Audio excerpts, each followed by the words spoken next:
IA Siphon, lecture IA. Dans l'ombre des ruelles étroites, elle se déplace silencieusement, son visage dissimulé sous un voile mystérieux. Femme au travail singulier, elle porte en elle le poids des secrets et des espoirs perdus.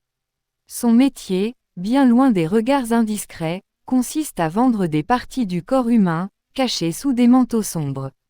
Elle arpente les confins de la société, là où les besoins désespérés rencontrent l'obscurité des marchés clandestins. Ses clients, souvent anonymes, cherchent la réparation d'un corps meurtri par le temps, la maladie ou le destin implacable. Dans son sac, elle transporte des morceaux de vie, des fragments d'espoir emballés dans du tissu. Les échanges se font dans le secret, des murmures étouffés, des regards furtifs. Elle devient le lien fragile entre ceux qui ont perdu et ceux qui cherchent à retrouver.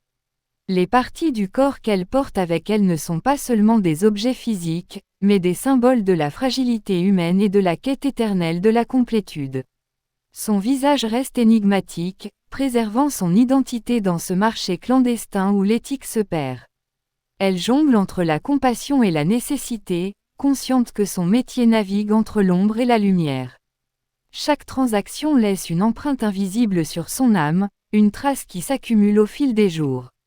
Cette femme au manteau sombre est bien plus qu'une vendeuse de morceaux de chair. Elle devient le reflet poignant d'une société qui se débat avec ses propres démons, cherchant des solutions dans des coins obscurs où la morale vacille. Et tandis qu'elle poursuit sa quête de subsistance, elle demeure une énigme ambulante, portant sur ses épaules le poids des histoires inachevées et des destins entrecroisés. Un soir, alors que la lueur des réverbères dessine des ombres dansantes, la femme au manteau sombre croise le regard d'un homme aux traits fatigués.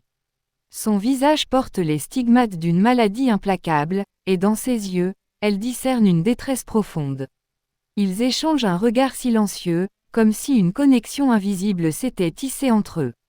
Intriguée par la vulnérabilité de cet homme, elle décide de s'approcher, rompant ainsi avec la routine anonyme de ses transactions habituelles. Il lui confie son histoire, celle d'une vie marquée par la maladie qui a érodé peu à peu son existence. Son désir ardent est de retrouver ne serait-ce qu'une parcelle de normalité, une chance de réécrire le scénario de sa vie. La femme au manteau sombre ressent une empathie rare, une connexion humaine qui transcende les simples échanges commerciaux. Elle fouille dans son sac et en tire un petit paquet soigneusement enveloppé. À l'intérieur, un organe humain délicatement préservé. Elle le remet à l'homme avec un regard compatissant, lui offrant une lueur d'espoir dans l'obscurité de sa condition. Cet acte de compassion déclenche une réaction en chaîne. Les rumeurs se répandent dans les couloirs clandestins, évoquant la mystérieuse vendeuse au grand cœur.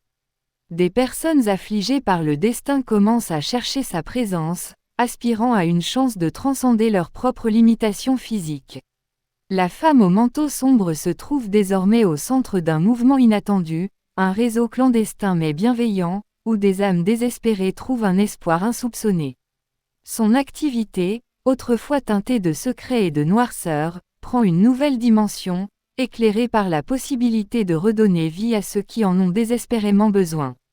Ainsi, au cœur de l'obscurité, la femme au manteau sombre devient l'architecte improbable de rédemption, transcendant son rôle initial pour devenir une figure énigmatique de générosité dans un monde qui avait perdu tout espoir. Abonnez-vous.